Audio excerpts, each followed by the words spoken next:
وہ الگ ٹائپ کی یعنی آنکھوں کی ٹھنڈک بنتے ہیں. چھوٹا بچہ جو انٹرٹینمنٹ دیتا ہے نا وہ بڑا نہیں دے سکتا. اس کا مسکرانا، اس کی حرکتیں، اس کا اچھلنا کودنا، یقین نہ آئے آپ انٹرنیٹ پہ سرچ کریں بچوں کی حرکتیں، بچوں کی کہکہے، بچوں کی مسکراہٹ، آپ کا دل باغ باغ ہو جائے گا. جبکہ وہ بچے اجنبی بچے ہوں گے جو انٹرنیٹ پہ یوٹیوب پہ آپ کو نظر آ رہے ہیں. آپ سوچیں جب آپ کے اپنے ہوں گے تو کتنا اچھا لگے گا. تو ہو کیا رہا ہے کہ بچے پیدا نہیں ہوتے ہیں تو ایک آدھ ہوتا ہے، وہ بڑا ہو جاتا ہے، پھر گھر میں سب بور ہو رہے ہیں. تو بچے کی گھر میں موجودگی یہ بہت ضروری ہے، پیرنٹس کے لیے بہت ضروری ہے. یہ والدین کے لیے، ماں کے لیے، باپ کے لیے، دونوں کی صحت کے لیے بچے کا ہونا ضروری ہے. لوگ اکثر کہتے ہیں والدین بچوں کو پالتے ہیں. میں کہتا ہوں بچے جتنا والدین کو پالتے ہیں نا، والدین اتنا بچوں کو نہیں پالتے. بچہ خود ماں باپ کو پالتا ہے. یعنی پالنے کا مطلب ان کی ذہنی تفریح کا ذریعہ بنتا ہے. ماہر نفسیات کہتے ہیں دماغی درجنوں بیماریوں کا علاج چھوٹا بچہ ہے. اتنی خوشیاں دیتا ہے چھوٹا بچہ. اور ہمارے ہاں آپ دیکھو کہ خام ایک غیر مسلموں سے آئی ایک چیز، جو نیچر سے ہٹ کر زندگی گزار رہے ہیں وہ ہمیں بھی نیچر سے ہٹا رہے ہیں. تو گھروں میں رونقیں ختم ہو گئی، ہزار گز کے بنگلے ہیں، اور دیواروں کو دیکھ کے جناب وہ میاں بیوی جو ہے نا دیوانے دیکھ کے خوش ہو رہے ہوتے ہیں. میں کہتا ہوں وہ چھوٹا گھر جو بچوں سے بھرا ہوا ہو اس میں زیادہ خوشیاں ہیں ان ہزار گز کے بنگلوں سے جس میں 2-3 افراد رہتے ہوں. میرے تو ٹریولنگ بہت ہوتی ہے، میں ہر گھر میں جاتا ہوں، یعنی ہر طرح کے لوگوں میں ملتا ہوں، ہر طرح کے گھروں میں جانا ہوتا ہے. میں دیکھتا ہوں کہ جو غریب لوگ ہیں جن کی اولادیں ہیں اور وہ زیادہ خوش ہوتے ہیں ذہنی طور پر. اللہ یہ کہ خدا نخواستہ اولادوں میں کوئی قاتلانہ لڑائیاں ہو رہی ہوں وہ تو ایک الگ بات ہے، لیکن نارمل جو حالات ہیں اس کے حساب سے بات کر رہا ہوں، وہ زیادہ خوش ہوتے ہیں. اور میں ایسے گھروں میں بھی گیا ہوں ہزار گز کے لگژری، اور وہاں جا کے دیواریں کاٹنا شروع کرتی ہیں، کھاتی ہیں دیواریں کہ کیا ہے یہ، کس کے لیے بنایا آپ نے تو اولاد ہی نہیں ہے. ایک آدھ بچہ ہے، اس کو اولاد تو نہیں کہتے. تو کیا ہو گیا، عقل کو ماتم کرنے کا دل کرتا ہے. جو خوشیوں کی زندگی تھی وہ گورے نے آپ سے چھین لی ہے، وہ مصنوعی خوشیاں آپ کو دے رہا ہے. دیکھو نیچر کا کوئی متبادل نہیں ہوتا. آج بھی لوگ چشموں کا پانی اور گرینری اور درخت اور اس ٹائپ کی چیزوں میں لوگ زیادہ سکون محسوس کرتے ہیں. اگر بنگلے بناتے بھی ہیں تو اس میں کوشش کرتے ہیں پھول لگانے کی، گارڈن بنانے کی، اس لیے کہ جو اطمینان جو نیچر میں جو انسان کو روحانی سکون ملتا ہے وہ نیچر سے ہٹ کے نہیں ملتا. تو آپ پالیں، کتے پالنا تو جائز نہیں ہے ضرورت کے بغیر، آپ باقی جانور پالیں، لیکن پہلے آپ اپنے بچوں کو پالیں. بچوں کو آپ پالیں گے تو انشاءاللہ پھر یہ ضرورت نہیں رہے گی آپ کو ان چیزوں کی. پھر بھی اگر پالنا ہے تو میں کہتا ہوں پھر بکریاں پالیں، گائے پالیں، بھینس پالیں، اس کا فائدہ بھی تو حلال جانور پالیں نا. بلی کا کیا فائدہ ہوگا آپ کو؟ بلی تھوڑا سا انسیت کرے گی آپ سے، ٹھیک ہے جائز ہے بلی پالنا بھی، تھوڑی سی مانوس ہو جائے گی، لیکن اس کا قوم کو بھی کوئی فائدہ نہیں ہے، آپ کو بھی کوئی فائدہ نہیں. اس کے بالوں میں بیماریاں بھی ہوتی ہیں، تو قوم کو بھی فائدہ نہیں. قوم کو بھی فائدہ ہے حلال جانور پالنے میں. بکریاں، بھیڑ، گائے، بھینسیں یہ پالیں گے، دودھ فائدہ ہوگا، آرگینک دودھ ملے گا آپ کو، آرگینک گوشت ملے گا آپ کو. دیسی مرغیاں پالیں گے، آرگینک انڈا ملے گا آپ کو. انڈے مارکیٹ سے شارٹ ہوتے جا رہے ہیں آرگینک انڈے، اور جو آرگینک کے نام پہ مارکیٹ میں بک رہے ہیں ان کا بھی کوئی بھروسہ نہیں ہوتا کہ دیسی ہیں بھی کہ نہیں ہے. تو پتہ نہیں کیا ہو گیا لوگوں کو، ہم سمجھ میں نہیں آ رہا. پولیس کے ذریعے بھی کوشش کر لی ہے سمجھانے کی، پولیس والوں کی سمجھ میں نہیں آ رہا، تو کیسے آپ کی سمجھ میں آئے گا. تو جانور پالیں مگر وہ جانور جو فائدے مند ہیں. پیغمبروں نے بکریاں چرائی ہیں تو ہم بھی گوروں کو دیکھ کے کتے پال لیں. کتا ضرورت کی چیز ہے. اگر آپ کو گھر میں حفاظت کے لیے کتا رکھنا ہے تو آپ 10 دفعہ رکھیں. جب حفاظت نہیں ہے، کیا بلی کا جھوٹا کھا پی سکتے ہیں؟ بلی پالنا کیسا ہے؟ کیا بلی کا جھوٹا حلال ہے؟ اگر بلی نے گوشت یا دودھ میں منہ مار دیا تو اس کے استعمال کا کیا حکم ہے؟ موسیٰ جان ریاض سے حدیث میں آتا ہے نبی صلی اللہ علیہ وسلم نے بلی کا جھوٹے کو پاک قرار دیا ہے، اور اس کی وجہ یہ بیان کی فَإِنَّهَا مِنَ الطَّوَّافِينَ عَلَيْكُمْ، یہ تم پر بار بار چکر لگاتی ہے، یعنی گھریلو جانور، اس سے بچنا بہت ممکن ہے. تو اس لیے فقہاء نے لکھا ہے کہ بلی کا جھوٹا پاک ہے، لیکن مکروہ بہرحال ہے. مکروہ اس لیے کہ درندوں کے جھوٹے ناپاک ہوتے ہیں، حرام جانوروں کا جھوٹا ناپاک ہوتا ہے.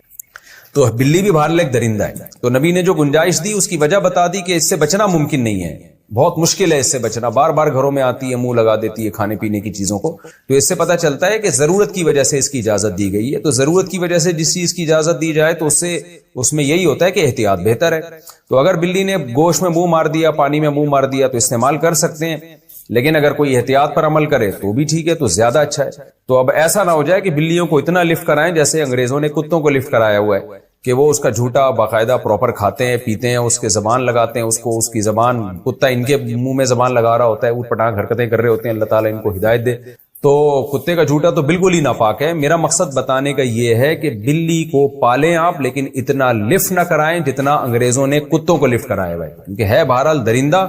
تھوڑا سا ریزرو رہیں اس سے، کھانے پینے کی چیزوں میں اس کو اپنے ساتھ شریک نہ کریں، فیملی ممبر نہ بنائیں آپ بلی کو.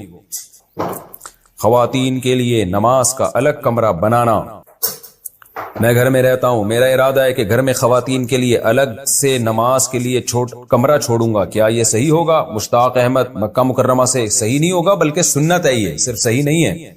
نبی صلی اللہ علیہ وسلم نے حکم دیا ہے کہ اپنے گھروں میں بھی ایک مسجد بنایا کرو. مسجد کا مطلب ایک نماز کا, عبادت کا کمرہ الگ کر دو اس میں.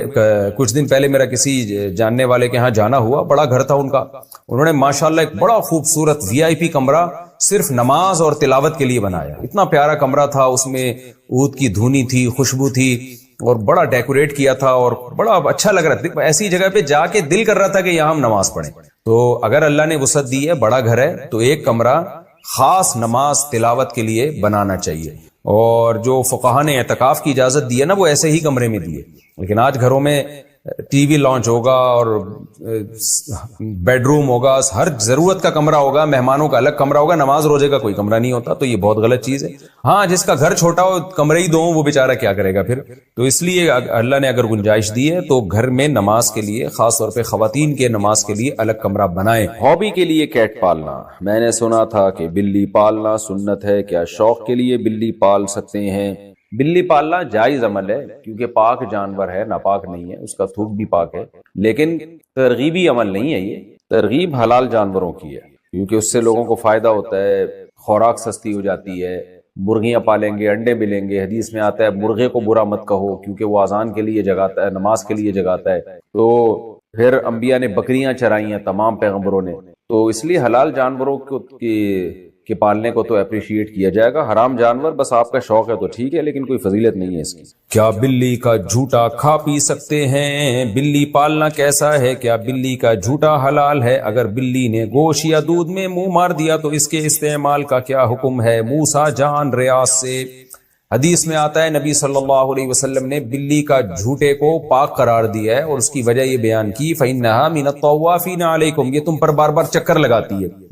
یعنی گھریلو جانور ہے, اس سے بچنا بہت ممکن ہے. تو اس لیے فقہا نے لکھا ہے کہ بلی کا جھوٹا پاک ہے, لیکن مکروہ بہرحال ہے. مکروہ اس لیے کہ درندوں کے جھوٹے ناپاک ہوتے ہیں, حرام جانوروں کا جھوٹا ناپاک ہوتا ہے. تو بلی بھی بہرحال ایک درندہ ہے. تو نبی نے جو گنجائش دی اس کی وجہ بتا دی کہ اس سے بچنا ممکن نہیں ہے, بہت مشکل ہے اس سے بچنا. بار بار گھروں میں آتی ہے, منہ لگا دیتی ہے کھانے پینے کی چیزوں کو. تو اس سے پتہ چلتا ہے کہ ضرورت کی وجہ سے اس کی اجازت دی گئی ہے. تو ضرورت کی وجہ سے جس چیز کی اجازت دی جائے تو اس میں یہی ہوتا ہے کہ احتیاط بہتر ہے. تو اگر بلی نے گوشت میں منہ مار دیا, پانی میں منہ مار دیا, تو استعمال کر سکتے ہیں. لیکن اگر کوئی احتیاط پر عمل کرے تو بھی ٹھیک ہے, تو زیادہ اچھا ہے. تو اب ایسا نہ ہو جائے کہ بلیوں کو اتنا لفٹ کرائیں جیسے انگریزوں نے کتوں کو لفٹ کرایا ہوا ہے, کہ وہ اس کا جھوٹا باقاعدہ پراپر کھاتے ہیں, پیتے ہیں, اس کے زبان لگاتے ہیں, اس کی زبان, کتا ان کے منہ میں زبان لگا رہا ہوتا ہے, اوٹ پٹانگ حرکتیں کر رہے ہوتے ہیں. اللہ تعالیٰ ان کو ہدایت دے. تو کتے کا جھوٹا تو بالکل ہی ناپاک ہے. میرا مقصد بتانے کا یہ ہے کہ بلی کو پالیں آپ, لیکن اتنا لفٹ نہ کرائیں جتنا انگریزوں نے کتوں کو لفٹ کرایا ہے, کیونکہ ہے بہرحال درندہ. تھوڑا سا ریزرو رہیں اس سے, کھانے پینے کی چیزوں میں اس کو اپنے ساتھ شریک نہ کریں, فیملی ممبر نہ بنائیں آپ بلی کو. کیا بلی کا کاروبار حلال ہے؟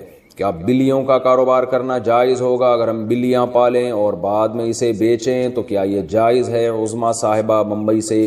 دیکھیے, جائز تو ہے مگر مکروہ ناپسندیدہ ہے. نبی صلی اللہ علیہ وسلم نے بلی کے جو اجرت ہے, یعنی بلی کو آپ فروخت کر کے جو اس کا ثمن حاصل ہوتا ہے, اس کو آپ صلی اللہ علیہ وسلم نے اس کو ناجائز قرار دیا ہے. تو جمہور علماء وہاں جو کہتے ہیں کہ آپ صلی اللہ علیہ وسلم نے اس کو پسند نہیں کیا, اس سے مراد کراہت تنزیہی ہے, یعنی حرام. بعض علماء تو حرام ہونے کے قائل ہیں, لیکن جمہور علماء کہتے ہیں کہ وہاں مراد جو نبی نے منع کیا ہے, یعنی بلی کے جو قیمت ہے اس کو کھانے سے, تو یہ ممانعت حرام کے درجے میں نہیں ہے بلکہ کراہت تنزیہیہ کے درجے میں, دوسرے دلائل کی روشنی میں. اس کی وجہ ہے کہ بلی کا جھوٹا حلال ہے, جھوٹا پاک ہے بلی کا, تو وہ ناپاک جانور نہیں ہے, تو اس لیے اس کے ناجائز ہونے کی اور کوئی وجہ نہیں ہے. البتہ اس حدیث کی روشنی میں بعض علماء کہتے ہیں کہ حرام ہے, لیکن جمہور علماء کہتے ہیں کہ مکروہ تنزیہی ہے. مکروہ تنزیہی کا مطلب ہوتا ہے اوائڈ کرنا, بچنا بہتر ہے. تو مشورہ میرا یہ ہے کہ اگر آپ نے کوئی بلی بیچ دی ہے تو اس کی قیمت اگر آ گئی ہے تو ٹھیک ہے, لیکن آئندہ بہتر یہ کہ اس کو کاروبار آپ نہ بنائیں. حرام میں نہیں کہہ رہا, قول میں وہی کر رہا ہوں جو جمہور کا قول ہے کہ حرام نہیں ہے, مکروہ تنزیہی ہے, لیکن بہتر یہی ہے کہ آپ اس سے اجتناب کریں. حلال جانوروں کا کاروبار کیا کریں, اس میں برکت ہوتی ہے, اس میں لوگوں کو فائدہ ہوتا ہے. بلیاں اگر معاشرے میں پھیلیں گی تو اس سے پبلک کو کیا فائدہ ہے؟ اگر گائے بھینس بکریاں مرغیاں ان کا کام کریں گے، مرغیوں سے انڈے ملیں گے، بکریوں سے دودھ ملے گا، گوشت ملے گا، بکروں کے ریٹ مارکیٹ میں کم ہو جائیں گے جب بکروں کی پیداوار بڑھے گی، تو اس سے انسانیت کو فائدہ ہے اور انٹرٹینمنٹ بھی ہے. بکری بھی پل جاتی ہے، دمبے بھی پل جاتے ہیں. میرے دمبے آپ آ کے دیکھیں، 2 دمبے ایسے ٹائٹ خاندانی طریقے سے پلے ہوئے، کھا کے ماشاءاللہ مستنڈے بھی ہو رہے ہیں اور پل بھی گئے ہیں. بچے کھیلتے ہیں ان سے، وہ جب عصر کے بعد لے کے نکلتے ہیں چھلانگے مارتے ہیں وہ. تو اگر آپ کو تفریح کرنی ہے تو وہ دمبوں سے بھی ہو سکتی ہے، گائے سے بھی ہو سکتی ہے. گائے کا بچہ کتنا خوبصورت ہوتا ہے ایسا، اور بھینس کا بچہ ایک نمبر کا سست ہوتا ہے. میں اکثر لطیفہ سناتا ہوں نا، بھینس کا بچہ ایسے کھیلتا ہے، بس اس کا کھیل یہی ہے، کان بیٹھ کے ہلاتا رہے گا، اس میں بھی مزہ آتا ہے. اور گائے کا بچہ ذرا اچھل کودتا ہے، بکری کا بچہ اور اچھل کود مچاتا ہے، ایسا خوش ہوتا ہے جب آپ اس کو اس کے پنجرے سے باہر نکالیں نا، ایسی چھلانگیں مارتا ہے. تو حلال جانور پالیں. یہ کتے بلی جو ہے نا، یہ مناسب نہیں ہے پالنا. یعنی کاروبار کرنا، پل جائے بلی تو ٹھیک ہے، کوئی ممانعت نہیں ہے، لیکن یہ کہ کاروبار ہی اگر کرنا ہے تو ان چیزوں کا کریں جن کے گوشت میں، جن کے انڈوں میں، جن کے دودھ میں اللہ نے برکت رکھی ہے. آپ صلی اللہ علیہ وسلم نے فرمایا مرغے کو برا مت کہو، لا تسبوا الدیک فإنہ یؤذن للصلاۃ، وہ اذان کے لیے جگاتا ہے، نماز کے لیے جگاتا ہے تمہیں. تو یہ برکت والے جانور ہیں، حلال جانور. یہ بھائی دولہا ہے عثمان کلیم ولد کلیم اللہ دولہا تشریف. وعلیکم السلام. ماشاءاللہ. دلہن کا نام سمیہ بٹ بنت محمد جاوید بٹ. 50,000 روپے مہر. دلہن کے وکیل کون ہے بھائی؟ جناب 50,000 مہر میں آپ نے اجازت دی کہ میں سمیہ بٹ بنت محمد جاوید بٹ کا نکاح عثمان کلیم بل کلیم اللہ سے کروں، اجازت ہے؟ تشریف رکھیں. الحمدللہ نحمده ونستعینه ونستغفره ونؤمن به ونتوکل علیہ ونعوذ باللہ من شرور انفسنا ومن سیئات اعمالنا من يهده الله فلا مضل له ومن يضلله فلا هادي له ونشهد ان لا اله الا الله وحده لا شريك له ونشهد ان سيدنا وحبيبنا وشفيعنا وسندنا محمدا عبده ورسوله صلى الله تعالى عليه وعلى آله وأصحابه وبارك وسلم تسليما كثيرا كثيرا. أما بعد فأعوذ بالله من الشيطان الرجيم. بسم الله الرحمن الرحيم. يا أيها الناس اتقوا ربكم الذي خلقكم من نفس واحدة وخلق منها زوجها وبث منهما رجالا كثيرا ونساء واتقوا الله الذي تساءلون به والأرحام إن الله كان عليكم رقيبا. وقال تعالى يا أيها الذين آمنوا اتقوا الله وقولوا قولا سديدا يصلح لكم أعمالكم ويغفر لكم ذنوبكم ومن يطع الله ورسوله فقد فاز فوزا عظيما. وقال النبي صلى الله عليه وسلم النكاح من سنتي وقال فمن رغب عن سنتي فليس مني. وقال النبي صلى الله عليه وسلم تزوجوا الودود الولود فإني مباهي بكم الأمم. وقال النبي صلی اللہ علیہ وسلم تزوجوا ولا تکونوا كرهبان النصارى. جناب عثمان کلیم والکلیم اللہ، میں نے 50,000 روپے مہر میں آپ کا نکاح سمیہ بٹ بنت محمد جاوید بٹ سے کیا. آپ نے اس نکاح کو قبول کیا؟ زور سے تھوڑا سا. جزاک اللہ. دعا کریں جی اللہ تعالیٰ برکت دے. الحمدللہ رب العالمین والعاقبۃ للمتقین والصلاة والسلام علی رسول الکریم وعلی آلہ وصحبہ اجمعین. اے اللہ اس نکاح کو اپنے دربار میں قبول فرما، اس کی برکتیں زوجین کو تادم حیات نصیب فرما. آپس کے اختلاف و انتشار سے، لڑائی جھگڑوں سے، ہر قسم کے شر فساد سے اللہ ان دونوں کی ہمیشہ کے لیے حفاظت فرما. اے اللہ اس نکاح کو دونوں کے خاندانوں میں جوڑ کا ذریعہ بنا، محبت الفت کا ذریعہ بنا. جس کی جو جائز مراد ہو اس کی مراد کو پورا فرما. ربنا آتنا فی الدنیا حسنۃ وفی الآخرۃ حسنۃ وقنا عذاب النار. صلی اللہ تعالی علی خیر خلقہ محمد وعلی آلہ وصحبہ اجمعین برحمتک یا ارحم الراحمین. اللہ تعالیٰ بہت مبارک کرے. اتنی سی بات تھی یار، دیکھو اتنی سی بات تھی، اس کو کیا بنایا ہوا تھا. 2 منٹ کا کام ہے، اس کو پتہ نہیں کیا بنایا ہوا ہے. لوگ کہتے ہیں صرف اتنی سی بات تھوڑی ہے، آگے کتنے بڑے بڑے مسائل ہیں. یہ بھی بکواس ہے بالکل. لوگ کہتے ہیں اتنی سی بات نہیں، آگے بھائی وہ بھائی شادی بچوں کا کھیل نہیں ہے بھائی. آگے ابے کچھ بھی نہیں ہے. ادھر رہ رہی تھی، وہاں بھی کھا پی رہی تھی، ٹرانسفر ہو کے کدھر آ جائے گی؟ ادھر آ جائے گی. اب اگر یہاں قحط پڑا ہوا ہے خدا نخواستہ تو پھر تو بڑے مسئلے ہیں کہ قحط پڑا ہوا تھا، ہمیں کھانے کو نہیں مل رہا تھا، بھوکے مر رہے تھے، ایک اور آ گئی. اور اگر قحط نہیں پڑا ہوا، بارشیں ہو رہی ہیں، اتنا مل رہا ہے کہ کھا رہے ہو، تو یار ادھر سے ادھر آ گئی اور فائدہ تمہیں کتنا ہو رہا ہے. تو اس کو بنا لو، او بھائی ایسے کر کے نا فضول باتیں کر رہے ہوتے ہیں. یہ دنیا پرست لوگ جو ہے نا، جن کے پاس دین نہیں ہے، خدا کی قسم ان کو دنیا میں عذاب ملتا ہے، آخرت تو بعد میں. ان کی دنیا عذاب میں ہوتی ہے. ہر چیز کو بہت بڑا بناتے ہیں یہ. بھائی پہلے ابا کے گھر رہ رہی تھی، تمہیں پسند تھی، تبھی تو شادی قبول خوشی سے کی ہے نا. ہاں تو خوشی سے قبول کیا ہے. تو ہم یہ تھوڑی کہہ رہے ہیں کوئی بھی کسی کو بھی قبول جو اچھی لگ رہی ہے بھائی گرل فرینڈ نہیں بناؤ, فون پہ گپ شے نہیں مارو, اچھی لگ رہی ہے پیغام میں جو قبول ہو جائے ٹھیک ہے, نہیں ہے تو کہیں اور ٹرائی مارو, قبول ہو جائے وہاں سے تھی ادھر آ جائے گی. اب اگر تمہارے گھر میں قحط پڑا ہوا ہے, مر رہے ہو بھوک سے, تو بھائی پھر مسئلہ ہے کہ پہلے 4 آدمی بھوکے مر رہے تھے, 5ویں آ گئی. اگر ایسا نہیں ہے یار تو 2 روٹی زیادہ پک جائے گی, کیا خیال ہے, وہاں بھی کھا رہی ہے ادھر بھی کھا لے گی, ادھر ابا کا بھی تو خرچہ ہو ہی رہتا نا کچھ, تو تمہارا ہو جائے گا. لوگ کہتے ہیں یہ تھوڑی پھر بچے بھی تو ہوں گے بھائی, اس طرح نا لوگوں کا ایسا. اور بھائی یہ نیچرل پروسیس ہے, یہ صرف انسانوں کے بچے نہیں ہوتے, ہر مخلوق کے ہوتے ہیں, تو ان کا لائف اسٹائل کہیں بھی چینج نہیں ہوتا ذرا سا بھی. اب جیسے پرندے ہیں گھونسلہ بناتے ہیں, انڈے بھی ہو جاتے ہیں, بچے بھی ہو جاتے ہیں, تو ان کی کوئی اسٹائل چینج نہیں ہوتا, لیونگ اسٹینڈرڈ کوئی بدلتا نہیں ہے. پہلے اپنا کھا رہے تھے, اب ذرا تھوڑی اسٹرگل کر کے بچوں کا بھی لے آتے ہیں, اور جو خدا پہلے ان کا پیٹ بھر رہا تھا بچوں کو بھی دینا شروع کر دیتا ہے, گھونسلہ بنانے کا طریقہ بھی بتا دیتا ہے ان کو, بھائی ایسے بنانا ہے. تو انسانوں کے ساتھ بھی, انسانوں پہ کم بختی کیوں آئی ہوئی ہے؟ اس لیے کہ انسان اپنی کھوپڑی کو ضرورت سے زیادہ استعمال کرتا ہے اور اللہ سے آگے نکلنے کی کوشش کرتا ہے, اس لیے برباد ہوتا ہے. تو اللہ سے آگے مت نکلو میرے بھائی, فطرت سے آگے مت نکلو. تو بچہ پیدا ہوگا تو اور خوشی کی بات ہے, پھر بھی ٹینشن کی بات نہیں ہے. چلو یار گھر میں ایک کھلونا مل رہا ہے آپ کو, گورے کتے پالتے ہیں, بندر پالتے ہیں, ان کا بھی تو خرچہ ہوتا ہے کہ نہیں ہوتا؟ کتا فری میں پلتا ہے کیا؟ بندر فری میں پلتے ہیں. جب وہ اس پہ خرچہ کر سکتے ہیں, تمہاری تو اولاد ہے بھائی, بندروں سے اچھی ہے, کتوں سے اچھی ہے یہ اولاد, یہ تمہیں انٹرٹینمنٹ کا ذریعہ ہے. اور اللہ پیدا کرتے ہی ماں کی چھاتیوں میں دودھ پیدا کر دے گا کہ تیری ٹینشن نہیں ہے, یہ میری ٹینشن ہے. اللہ کہے گا یہ ٹینشن کس کی ہے؟ یہ میری ہے. تو جو جس نے اتنا کیا آگے بھی کر لے گا وہ. تو اسی سوچ میں ہمارے 16 ہو گئے الحمدللہ, پھر بھی ہم خوش ہیں. 4 بیویاں ہو گئی, 16 ہو گئے. آپ کے سامنے الحمدللہ نظر آ رہا ہوں میں. ایک خاتون نے طنز کیا ہوا تھا, یہ تو خوش ہیں, آگے گھر کے حالات کیا ہے وہ تو بتا نہیں رہی ہے. ابے خاتون نے لکھا, لوگ لبرل لوگ بولتے ہیں نا بچے ہوں گے تو ٹینشن ہے, بیویاں او بھائی ایسے کر کے جیسے پتہ نہیں کیا ہو جائے گا, پروگرام تو بڑھ جائے گا, لوگ یہ سمجھ رہے ہوتے ہیں. میں 20 سال پہلے بھی یہی تقریریں اسی اسٹائل سے کرتا تھا. کوئی ٹینشن نہیں ہے, بناؤ گے تو بہت بڑی ٹینشن ہے, بناؤ گے نہیں تو کچھ بھی نہیں ہے. یہ جیسے شریعت نے کہا کرتے چلے جاؤ, لائف کو انجوائے کرو, خوشی والی زندگی ملے گی تمہیں. تھوڑی بہت ٹینشن تو وہ تو نیچر کا حصہ ہے یار, وہ تو جو کما رہے ہیں ان کو کم ہے کیا؟ ان کے تو اور الگ کا ٹائم, ان کے عشق معاش کے چلتے رہتے ہیں, پھر وہ ناکام ہوتے ہیں, وہ زیادہ ڈپریشن میں جاتے ہیں. تو میں 20 سال پہلے بھی یہی بات کرتا تھا کہ بھائی کچھ بھی نہیں ہے, نیچرل ہے, شادیاں بھی ہو گئی, بچے بھی ہو گئے, ابھی بھی آپ کے سامنے کوئی ٹینشن میں نظر آ رہا ہوں میں, اللہ بچا کے رکھے ہمیں. تو کسی خاتون, میں نے ایسا ہی کوئی بیان کیا موٹیویٹ کرنے کے لیے کہ تمہارے سامنے میں نے جو 20 سال پہلے جو دعوے کیے تھے نا, جو لوگ جانتے ہیں, آج وہ الحمدللہ نظر بھی آ رہے ہیں کہ نہ بچوں سے ٹینشن ختم ہوتی ہے, بیویوں سے ٹینشن ختم ہوتی ہے, بڑھتی نہیں ہے. ٹینشن ختم کرنے کا سب سے بڑا ذریعہ بیوی اور بچے.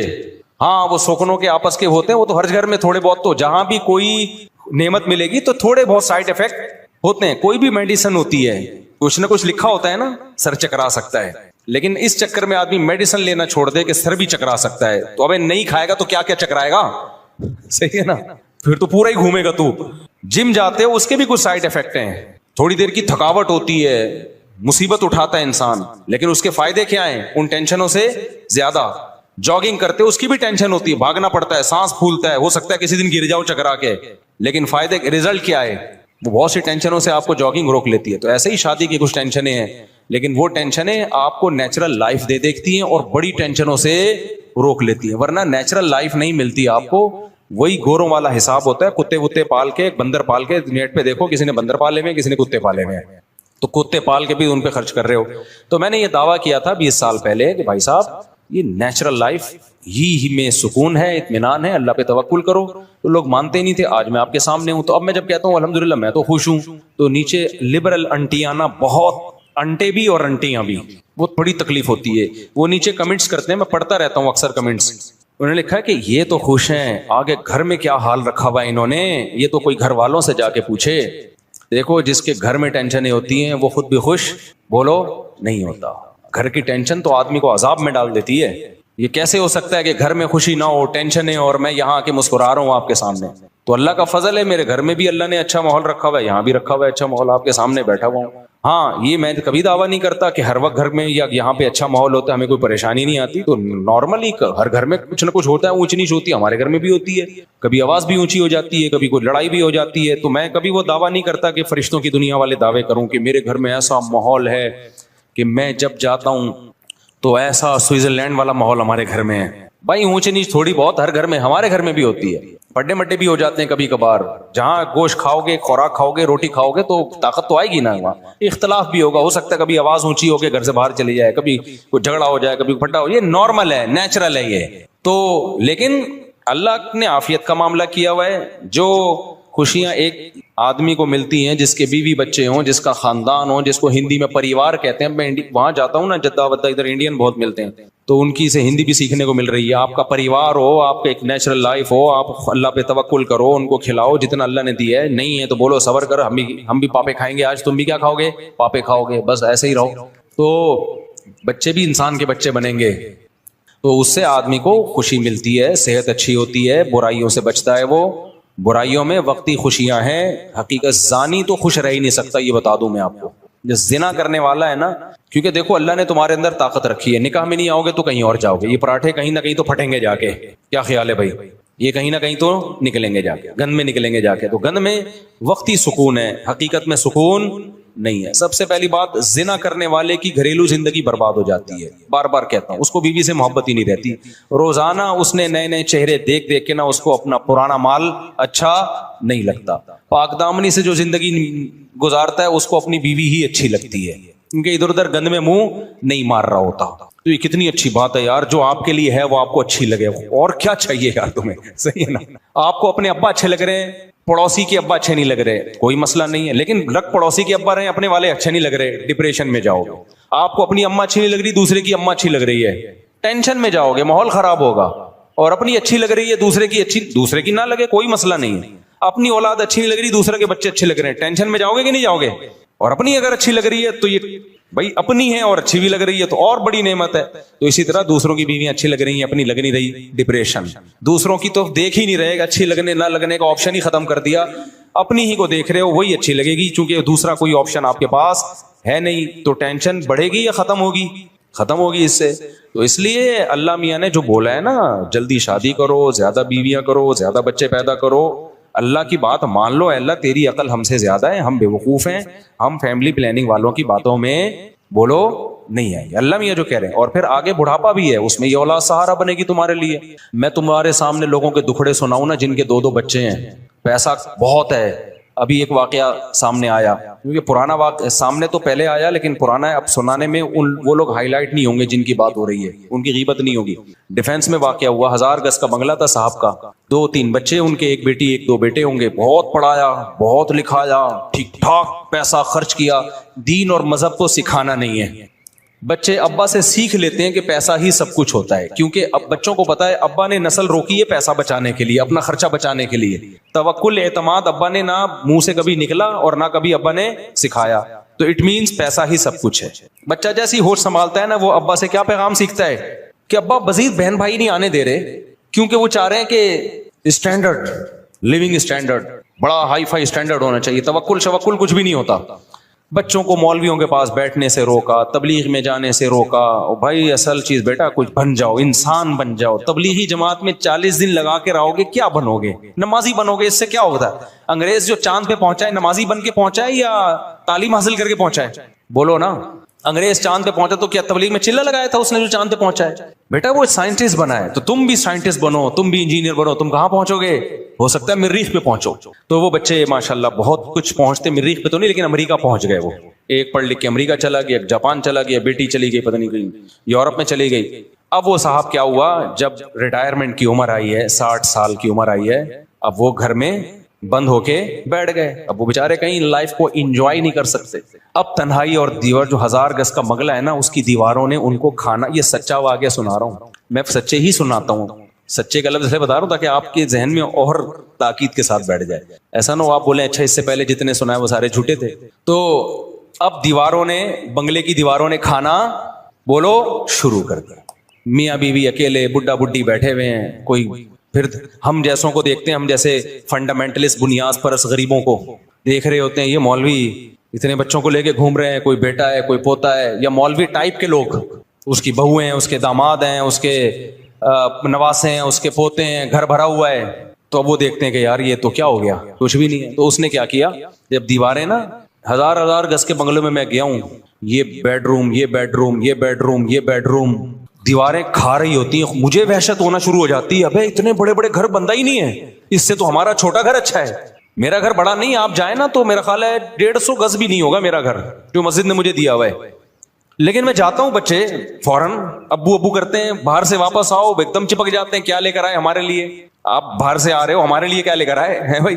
بقرعید پہ اونٹ خریدنا ہے, وہ دوسرا آ کے کہہ رہا ہوتا ہے ہم نے وہ جو ہے وہ بکرا خریدنا ہے. ہمیں تو شوق اتنا نہیں ہے, بچوں کی خاطر ہمیں بکرا منڈی جانا پڑتا ہے. تو ان کی خوشی سے انسان خوش ہوتا ہے, ان کے رونے سے انسان پریشان ہوتا ہے. تو میں کہتا ہوں یار ہمارا گھر اس سے 150-200 گز, 200 بھی نہیں ہے میرا خیال ہے, 100 گز بھی بمشکل 100 گز ہے میرا گھر. ایک فیملی والا بتا رہا ہوں میں, آپ کہوں گے چاروں کو 100 گز میں کیسے ٹھوسا ہوا ہے, یہ وضاحتی بیان دینا پڑتا ہے. ایک فیملی, اس میں میرا خیال ہے 4 بچے ہیں, 5 بچے مجھے یاد نہیں, 16 میں پلس مائنس کرنا پڑتا ہے. تو میں تو اپنا بتا رہا ہوں, میں جب جاتا ہوں حج سے میں واپس آیا تھا, بچوں نے ویلکم لکھا ہوا, پورا کمرہ سجایا ہوا, کتنا اچھا لگا یار. جب میں آ رہا ہوں بچیوں نے کیا کیا, پھول بنائے ہوئے, اور ایسا مجھے میری آنسو نکل آئے خوشی سے. یار آپ 100 لوگ آپ کا استقبال کر رہے ہو نا ایئرپورٹ پہ, مزہ نہیں آتا انسان کو. وہ اپنے بچے آپ کو عزت دے رہے ہو, گھر آؤ ابو آ گئے, اور ایسے پھول وول بنائے ہوئے, اتنا مزہ آیا. تو یہ جو ہمارا لبرل طبقہ ہے نا, جو کھلائیں گے کہاں سے, کمائیں گے کہاں سے, ایک ہی 2 ہی ہوں, ڈھنگ کے ہوں. یہ مولویوں کی طرح, برساتی مینڈکوں کی طرح اتنے سارے, یہ ایکچولی یہ ہمیں پسند, یہ دقیانوس اور پرانے لوگوں کا کام. 2 ہوں تمیز کے ہوں, وہ تمیز کے ہی تھے. وہ ڈیفنس میں جو ہوئے نا 3, وہ تمیز کے تھے. تمیز کی رپورٹ پیش کر رہا ہوں آپ کو. ہمارے بدتمیز ان کی رپورٹ بھی پیش کر دی جو تمیز کے نہیں ہے نا. جب اتنے سالے ہوں گے تو 16, خود سوچو یار, کوئی تمیز کے ہو سکتے ہیں؟ لبرل لوگ بولتے ہیں 16 تمیز کے ہو ہی نہیں سکتے. پھر دوسرے گھر ہے, اس میں بچے ہیں. اللہ, مجھے تو ڈر لگتا ہے نظر بس سے, اللہ بچائے. میرا مقصد شو مارنا نہیں ہے, میرا مقصد تمہیں موٹیویٹ کرنا ہے کہ کیوں اپنی جانوں پہ ظلم کر رہے ہو نسل کو روک کے. مجھے تمہیں موٹیویٹ کرنے سے کیا مل رہا ہے, 5 روپے بھی نہیں مل رہے. تمہیں بتا رہا ہوں کہ جب فیملی پلاننگ والے اور یہودی اور یہ لبرل لوگ تمہیں غلط گمراہی کے راستے پہ لے کے جا رہے ہیں, تو میرا فرض بنتا ہے کہ میں تمہیں ہدایت کا اور قرآن و سنت کا راستہ بتاؤں. میں برباد مت کرو اپنی نسلوں کو, اپنے بڑھاپے کو بے رونق. بڑھاپا کیا, جوانی بھی بے رونق ہوتی ہے. تو دوسرے گھر میں جا رہے ہیں, وہ کہہ رہے ہیں ابو ہم لوگ کے گھر میں آ رہے ہیں. ابو کہاں آ رہے ہیں؟ ہم لوگ کے گھر میں آ رہے ہیں. ٹھیک ہے, ان کو اس پہ خوشی, ابو ہم لوگوں کے گھر میں آ رہے ہیں. وہ پکڑ لیتے ابو اب یہاں بیٹھو آپ. ایک ہی ہوگی, اب زیادہ شادیوں میں آتا ہے. خیر, تو وہ کیا ہوا کہ جی دیواریں کھا رہی ہیں. جیسے میں تو دیکھتا ہوں 1000 گز کے بندہ ہی نہیں ہے یار اس میں. کیا فائدہ اتنا بڑا گھر بنانے کا یار, اس سے تو ہمارے چھوٹا گھر اللہ کا شکر ہے بہت اچھا ہے. تو اب کیا ہوا کہ جی میں, وہ بزرگ نے جو ہے نا, جب 60 سال کے ہو گئے اور دیواروں نے ان کو کھانا شروع کیا, تو کتے کا آپشن ابھی ہمارے ہاں اتنا, کتے کا کلچر اتنا پھیلا نہیں. انگریز تو وہ اولاد کو فون کر کے بلاتا ہی نہیں ہے کہ میری تنہائی دور کرو, وہ ڈائریکٹ بازار سے کوئی اچھا سا کتا خرید کے لے آتا ہے, یا پہلے سے پالا ہوا ہوگا اس کو. وہ چونکہ مسلمان تھے, انہوں نے کہا جب میرے پاس 3 بچے ہیں تو میں کتا کیوں پالوں. تو انہوں نے اپنے بچوں کو فون کیا, بیٹا میں اب تنہائی کے ٹائم گزار رہا ہوں, میں چاہتا ہوں تم لوگ پاکستان سیٹل ہو جاؤ. میرے بیٹے بیٹیاں بہویں داماد, تم بیٹے ہو تو شاید تمہاری شادیاں ہوں گی, بچے ہیں تمہارے, تم لوگ بہوؤں کے ساتھ ادھر آ جاؤ یار, مجھ سے نہیں رہا جا رہا. بیٹوں نے کہا ابا پاکستان کے حالات دیکھیں, کائنڈلی آپ ایسا مت کریں. اصل کیا ہے, ترقی اکنامکلی انسان کو کیا ہونا. آپ نے تو اپنی جوانی گزار لی, ہم آپ کے پاس آ جائیں اور اپنا فیوچر ہم کیا کر دیں, تباہ کر دیں.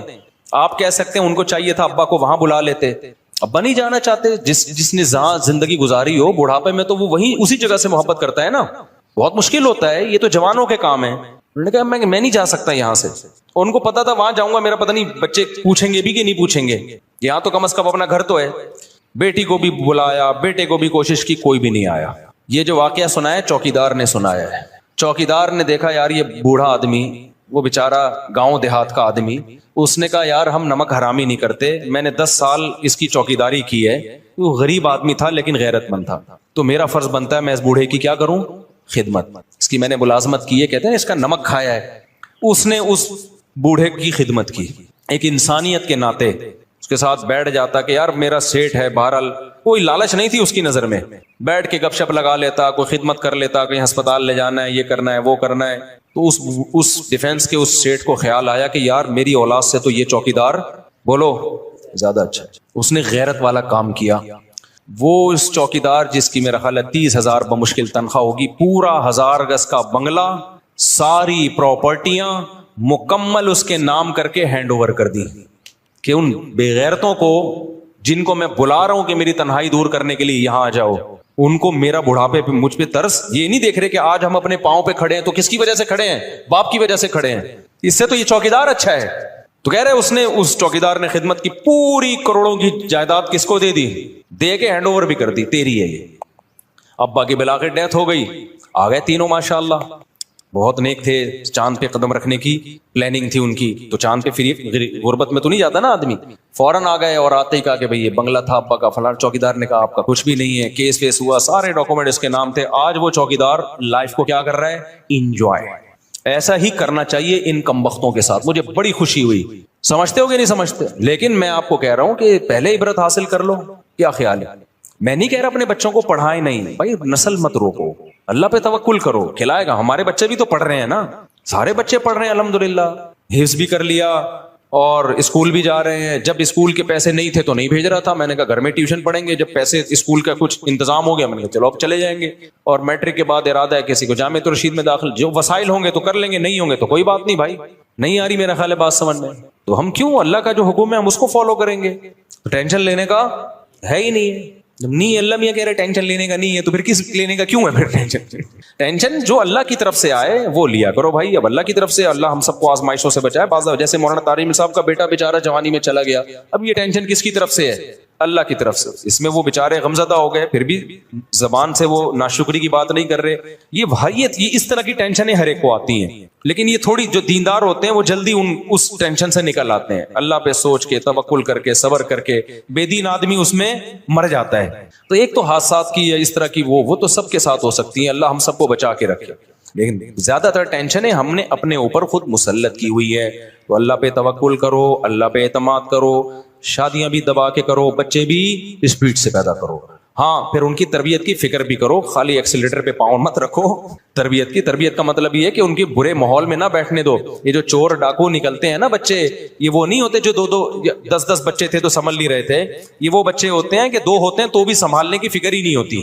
تو چرسیوں میں بیٹھ رہے ہیں, ڈاکوؤں میں گھوم رہے ہیں, تو پھر تو ایک بچہ بھی ہوگا وہ بھی بگڑے گا. تو زیادہ ہوں گے تو آپس میں کھیلنے دو, ان کو ادھر ادھر تعلق نہ رکھنے دو, اس نظر رکھو. تو اللہ سے امید ہے انشاءاللہ اچھے نکلیں گے. پھر بھی نہ نکلیں تو بھائی نوح علیہ السلام اپنے بیٹے کو نہیں ٹھیک کر سکے تو ہم اور آپ کہاں سے کر سکتے ہیں؟ کچھ چیزیں اللہ کی طرف سے ہوتی ہیں, وہ ہمارے اختیار میں نہیں ہوتی. تو اس لیے اللہ پہ جو توکل کرے گا خوش رہے گا, جو توکل نہیں کرے گا تو وہ برباد ہو جائے گا اور تنہائی کاٹے گی اس کو. مفتی صاحب وہ کوئی لوگ کون لوگ قیامت کا زلزلہ میں قیامت کی لمبا سا جواب ہے پھر بتاؤں گا. مفتی صاحب اس سوال کا جواب برائے مہربانی پورا دیں تاکہ آخرت کی تیاری کر سکوں. اللہ قیامت میں اہل ایمان سے کیا سوالات کریں گے؟ بھائی ہر سوال ہوگا. نمازوں کا سوال, کسی نے قتل کیا اس کے بارے میں سوال, چوری کے بارے میں, یہ تو آپ نے پوری زندگی پوچھ لی. جن چیزوں کو اللہ نے حرام قرار دیا ہے ان کا سوال, اور جن چیزوں کو لازمی قرار دیا ہے ان کا سوال ہوگا. اگر سود پر قرضہ لیا جائے اور اس میں کچھ رقم یہ کیا لکھا ہوا ہے صدقہ کر دی جائے. نہیں بھائی, سود پہ جو قرضہ لیا ہے نا آپ نے وہ رقم حرام نہیں ہوتی. حرام وہ رقم ہوتی ہے جو آپ سود بینک کو دیں گے. تو اگر سود پہ قرضہ لیا تو پوری حلال رقم ہے. گناہ ہوگا کہ سود پہ قرضہ لیا کیوں, یہ عمل گناہ ہوگا. تو اس کی تلافی ہے کہ توبہ کرے اور آئندہ یہ حرکت نہ کرے. باقی وہ رقم حرام نہیں ہوتی, اس سے جو کاروبار ہوگا وہ جائز ہوگا. لیکن توبہ کرے کہ میں نے, کیونکہ حدیث میں آتا ہے جو سودی قرضہ لیتا ہے اس پہ بھی لعنت. تو حرام وہ رقم ہوگی جو آپ اضافی بینک کو دیں گے. بینک کے لیے اس پر لازم ہے کہ وہ اپنے پروفٹ میں شامل نہ کرے, بغیر ثواب کی نیت کے صدقہ کر دے. بینک اتنا نیک ہوتا تو بینک کیوں ہوتا. مفتی صاحب وراثت کے متعلق بیان فرمائے. ہمارے ماموں نے امی کو ان کا حصہ نہیں دیا, 25 سال سے زیادہ کا عرصہ ہو گیا ہے. ہم 25 سال سے کرائے کے گھر میں رہ رہے ہیں. گزشتہ دنوں میں نے حصے کا ذکر کیا. ماموں کو بتائیں جو کھا رہے ہیں نا, آگ کے انگارے کھا رہے ہیں. قرآن نے بہت تاکید سے خاص طور پہ عورت کے وراثت کا حصے کا تذکرہ کیا ہے. لا یحل لکم ان ترثوا النساء کرہا. ایمان والو تمہارے لیے حلال نہیں ہے کہ عورت کا مال تم کھا جاؤ. تو اس کو اللہ نے الگ سے بیان کیا ہے. تو یہ آگ کے انگارے ہیں جو آپ اگر بہن کو وراثت نہیں دے رہے تو یوں سمجھو کہ آگ کے انگارے کھا رہے ہو. مفتی صاحب میرا نام وسیم ہے اور میں اپنے چھوٹے بھائیوں کو لے کر آیا ہوں. آپ سے ملاقات کی خواہش مند. آج نہیں ہو سکتی, میری طبیعت خراب ہے. مفتی صاحب ایزی پیسہ میں ایزی کیش لون میں 10,000 روپے کا لون ملتا ہے جو کہ دکان سے پیسے نکلوا سکتے ہیں, لیکن 2 مہینے میں لون واپس کرنا ہوتا ہے اور اس میں ہر ہفتے چارجز لگتے ہیں 500 روپے. کیا بھائی جان لون ملتا نہیں ہے کبھی بھی. ایزی پیسہ والا 5 روپے بھی لون نہیں دے گا آپ کو. لون کا نام اس کا لون کا ہے, وہ لون نہیں ہوتا. وہ یہ ہوتا ہے کہ آپ نے کے پاس پیسے نہیں ہیں, آپ نے ایک پیکج لے لیا کہ ہمیں 100 کالز کے یونٹ کچھ دے دو ہمیں، جو 500 روپے میں آتے ہیں، تو وہ 500 روپے میں جتنے یونٹ بنتے ہیں نا، وہ آپ کو چارجز زیادہ لگا کے 300 وہ اتنے دیتے ہیں جتنے 300 میں آتے ہیں، تو اس کو وہ لون کے لفظ سے تعبیر کرتے ہیں، تو وہ لون نہیں ہوتا.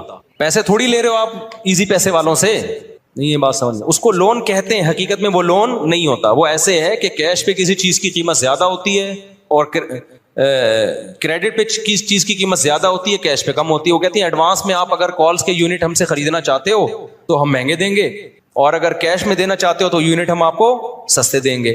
تو کتنے مہنگے دیں گے، تو ان کی تعبیر وہ یوں کرتے ہیں کہ 300 کی کالیں آپ کو جو مل رہی ہیں وہ اتنی 500 کی کالیں آپ کو جو مل رہی ہیں وہ اتنے کی مل رہی ہیں جتنی 300 میں نارملی ملتے. تو وہ کہتے ہیں ہم نے آپ کو 300 کا لون دے دیا، یہ 500 کا لون دے دیا. تو وہ لون نہیں ہے. ہاں آپ جو ایزی پیسہ میں اکاؤنٹ کھلواتے ہیں اور پیسے جمع کراتے ہیں، اس پیسوں پہ آپ کو اگر کوئی الگ سے پیسہ ملتا ہے یا کالز کی سہولت ملتی ہے تو وہ سود ہے، کیونکہ وہ پورے پیسے آپ بعد میں واپس لے لیتے ہو. تو اس قرض پہ آپ نے کیا کیا، ایک اضافی فائدہ حاصل کیا، وہ پھر سود میں آتا ہے. السلام علیکم مفتی صاحب، موبائل یا کال فون کا انشورنس کرانا کیسا ہے؟ جائز نہیں ہے. اپنے اختیار سے انشورنس کروانا جائز نہیں ہے. جہاں گورنمنٹ کا لا ہو تو وہاں آپ کی مجبوری ہے. پھر ٹھیک ہے جلدی سے، میرا میرا 8 بچے، میرا گھر کرائے، بھائی پیسے نہیں مانگا کرو. مفتی صاحب دون میں پیدا ہوئے ہیں، یہاں پر میں دل سے دعا کرتا ہوں اللہ آپ کے مالی وسائل دور کر، مالی وسائل پیدا کرے. ہر جگہ فتنہ اور آزمائش ہے، دین پہ چلنا مشکل ہوتا ہے. تبلیغ جماعت میں ٹائم لگاؤ. تبلیغ جماعت میں جب تک ایک قربانی نہیں دو گے نا، گھر سے نکل کے ماحول چینج نہیں کرو گے، اس وقت تک انسان کا بچہ بننا بڑا مشکل ہے. اللہ پاک نے فرمایا کہ ہم اپنی نبی کے دل پر قرآن اتارا تو پھر حضرت جبریل کے آنے کی کیا ضرورت تھی؟ تو جبریل ہی وہی لے کر آئے، نبی کے دل پہ اتارا. اللہ نے یہ تو نہیں کہا کہ میں نے ڈائریکٹ اتارا ہے، اللہ نے کہا جبریل کے ذریعے میں نے دل پہ اتار دیا. تو جبریل کے دل پہ آنا کیا، اس میں کیا اشکال ہے؟ آپ کہاں لانا چاہتے تھے جبریل علیہ السلام کو؟ ایک اشکال ہے، اگر ہمارے نبی صلی اللہ علیہ وسلم کی ایک سے زیادہ یعنی 4 بیٹیاں تھیں تو پھر فضائل اور تاریخ میں صرف فاطمہ ان کی اولاد کا ذکر کیوں ہے؟ یہ بالکل غلط ہے. ساری تاریخی کتابوں میں نبی کی 4 بیٹیوں کا تذکرہ ہے. خود شیعہ لوگوں کی اپنی کتابوں میں نبی کی 4 بیٹیوں کا تذکرہ ہے.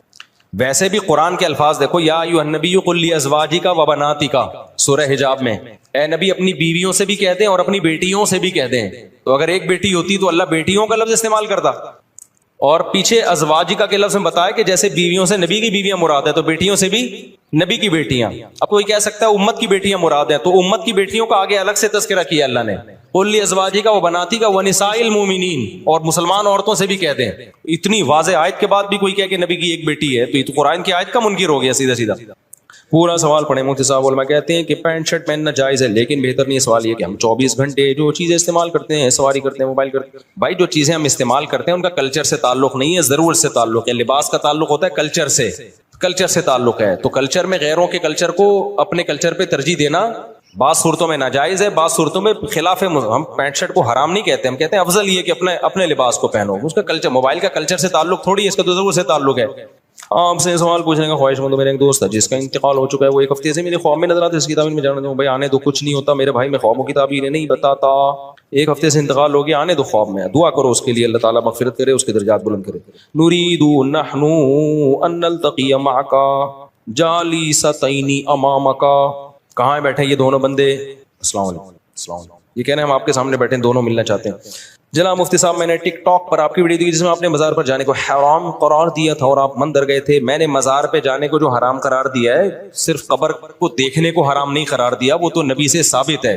نبی اپنی والدہ کی قبر پہ گئے ہیں، اللہ نے آپ کو اجازت دی، اور ہم سید الانبیاء کی قبر پہ جاتے ہیں. اگر قبروں پہ جانا ہی حرام ہو جائے تو وہ یہ تو اس کے تو قرآن و سنت میں کوئی دلیل نہیں ہے. تو صحابہ تابعین سے ثابت ہے. میں نے مزار پہ اس طرح جانا جس طرح بدعتی لوگ جاتے ہیں، وہاں جا کے قوالیاں کرتے ہیں، سجدے کرتے ہیں، طواف کرتے ہیں، بدعتیں کرتے ہیں. اس طرح سے مزاروں کی زیارت حرام ہے. مطلق زیارت کو حرام نہیں قرار دیا.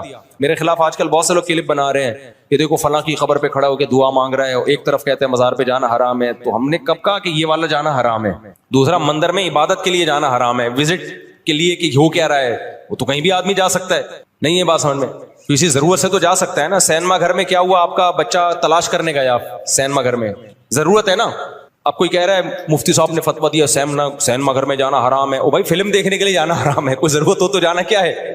آپ کا بچہ گم گیا وہاں پہ، دیکھ رہے ہیں کوئی فلم تو نہیں دیکھ رہا، وہاں تو فرض ہے جانا. تو ایسے ہی مندر پہ جانا کسی اچھے میسج کے لیے، اچھے مقصد کے لیے. وہ اچھا مقصد یہ تھا انڈیا والوں کو پیغام دینا تھا کہ دیکھو تمہارے مندر یہاں پہ محفوظ ہیں. مندر میں پنڈت جی سے انٹرویو لیا ہم نے کہ بھائی آپ کو کوئی عبادت سے روکتا ہے؟ انہوں نے کہا نہیں روکتا. کتنا اچھا میسج گیا. بہت سے ہندوؤں کے کمنٹس آئے کہ ہمیں تو پتہ ہی نہیں تھا کہ پاکستان میں مندر بھی ہیں. تو اس میسج دینے کے لیے تاکہ وہاں مسلمانوں پہ ظلم نہ ہو, وہاں بھی مسجدوں کی حفاظت ہو, اس میسج کو دینے کے لیے جانا تو فرض ہے, میں سمجھتا ہوں. ہاں وہاں جا کے میں نے کسی بت کے سامنے جھکاؤں, عبادت کی ہو, تو پھر آپ بتاؤ. تو ایسے ہی قبر پہ میت کے لیے دعا کرنا یہ جائز کیا ہے؟ تو سنت عمل ہے. قبرستان کی زیارت کرنا بھی سنت عمل ہے, نبی نے حکم دیا تاکہ آخرت کی یاد تازہ ہو. ہاں وہاں جا کے مردے سے دعا مانگنا یا وہاں بیٹھے رہنا مجاور بن کے, ہم تو گئے دعا مانگ کے نکل لیے پتلی گئی, وہاں بیٹھ تھوڑی گئے تھے ہم. اور اگر میری کہیں تصویر آ رہی ہے کسی قبر پہ بیٹھے ہوئے کی تو وہ غلط عمل ہے, میں اسے رجوع کرتا ہوں. ایسی کوئی تصویر کسی نے وائرل کی ہے میرے بارے میں, پتہ نہیں فیک ہے یا کیا ہے, لیکن اب ہم اس فیک اور حقیقت میں جاتے ہی نہیں. ہم کہتے ہیں بھائی ناجائز ہے, میں نے بھی کیا تو کیا ہے, ناجائز ہے, غلط ہے, میں توبہ استغفار کرتا ہوں. تو کیونکہ اب فیک ثابت کرنے کے لیے پھر لمبی چوڑی تقریر ہے, تو آسان راستہ ہے بھائی صحیح ہے ناجائز ہے, ختم. میں نے کب کہا کہ میں فرشتہ ہوں؟ بھائی ناجائز عمل ہے اور میں رجوع کر رہا ہوں اور بتا رہا ہوں کہ میں توبہ استغفار کر رہا ہوں, یہ ناجائز عمل ہے. سمجھتے ہو کہ نہیں سمجھتے؟ تو قبر پہ جانا میت کے لیے. باقی میں دارالعلوم کورنگی میں گیا تو وہاں میں نے قبر پہ ہاتھ اٹھا کے دعا مانگی, تو کسی نے میرے خلاف کلپ بنایا کہ قبر پہ ہاتھ اٹھا کے دعا مانگنا شرک ہے. مفتی صاحب بھائی ہاتھ اٹھا کے دعا مانگنا شرک نہیں ہے, دعا کس سے مانگ رہے ہیں؟ اللہ سے. ہاں شرک کا ذریعہ بن سکتی ہے یہ چیز کہ کوئی لوگ یہ نہ سمجھے کہ قبر والے سے دعا مانگ رہے ہیں, تو جہاں یہ خطرہ ہوگا وہاں جائز نہیں ہے. تو وہاں تو کوئی خطرہ نہیں تھا. دارالعلوم کورنگی کے سارے علماء توحید پرست ہیں, کوئی بھی قبر سے ہاتھ اٹھا, کوئی بھی صاحب قبر سے مانگنے کو جائز نہیں سمجھتا, تو وہاں کوئی خطرہ نہیں تھا. اس لیے میں نے اللہ سے دعا مانگی ہے, میت سے دعا نہیں مانگی. ہمارا یہ عقیدہ ہے کہ میت کچھ بھی نہیں کر سکتی مرنے کے بعد, کوئی کسی کے پاس کوئی اختیارات نہیں ہے. لیکن پھر بھی جہاں خطرہ ہو تو وہاں ہاتھ نہیں اٹھانے چاہیے قبر پہ جا کے, وہاں پھر بغیر ہاتھ اٹھائے دعا مانگے. تو میرے بھائی جلدی سے, کیا بغیر بلائے شادی میں جانا جائز ہے؟ حرام ہے بھائی. شادی میں جا کے پھوڑ پھاڑ کے آ رہے ہوتے ہیں بغیر بلائے. لڑکے والے پکڑتے ہیں تو کہتے ہیں ہم لڑکی والوں کی طرف سے ہیں, لڑکی والے پکڑتے ہیں ہم کہتے ہیں لڑکے والوں کی طرف سے آئے. یہ بہت ہو رہا ہے. یہ 25-30 سال پہلے ہوا کرتا تھا, تو اب تو آپ کو پتا ہے دیانت داری کا ریشو بہت بڑھ گیا. ہمارے کچھ دوست تھے 3 پیس سوٹ ٹائی میں نا, تاکہ لگے کہ باقی شادی میں آئے ہیں. یہ سخی حسن پہ نہیں بہت سارے ہال بنے ہوئے, باقاعدہ بس میں 1 گھنٹے کا سفر کر کے آتے تھے اور گھس جاتے تھے, باقاعدہ بھوڑ بھاڑ کے آتے تھے. وہ روزانہ ان کا یہ کام تھا. لڑکی والے پوچھتے تو کہتے ہیں ہم لڑکے والوں کی طرف سے, لڑکے والے پوچھتے تو کہتے ہیں ہم لڑکی والوں کی. اب کون وہاں انکوائری کرتا ہے بیٹھ کے؟ اب لڑکے والے کہہ رہے ہیں ہماری طرف سے تو نہیں ہو, ہمیں تو نہیں پتا, تو کہتے ہیں اب میں ان کے چاچے کے ماموں کی خالہ کے پھپھو کا آیا ہوں, تو کچھ بھی بنا لو. اور پھر وہ موقع ایسا ہوتا ہے وہاں تھوڑی مار دھاڑ ہوتی ہے. اب ایسا نہ وہ لوگ یہ شروع کرتے کہ یار یہ تو آپشن ہمیں پتہ ہی نہیں تھا. تو یہ حرام ہے بھائی, ناجائز ہے. مفتی صاحب مکہ میں ہم نماز کے بعد جنازہ ہوتا ہے تو مرد تو پڑھتے ہیں, ساتھ میں عورتیں بھی پڑھتی ہیں, کیا درست ہے؟ پڑھنا چاہیے عورتوں کو بھی بھائی. مفتی صاحب میں کئی مہینوں سے آپ کا بیان سننے آ رہا ہوں, مسجد کے سامنے مشغول گندا پانی جمع ہے, مستقل گندا پانی بے خیال مسجد کی نماز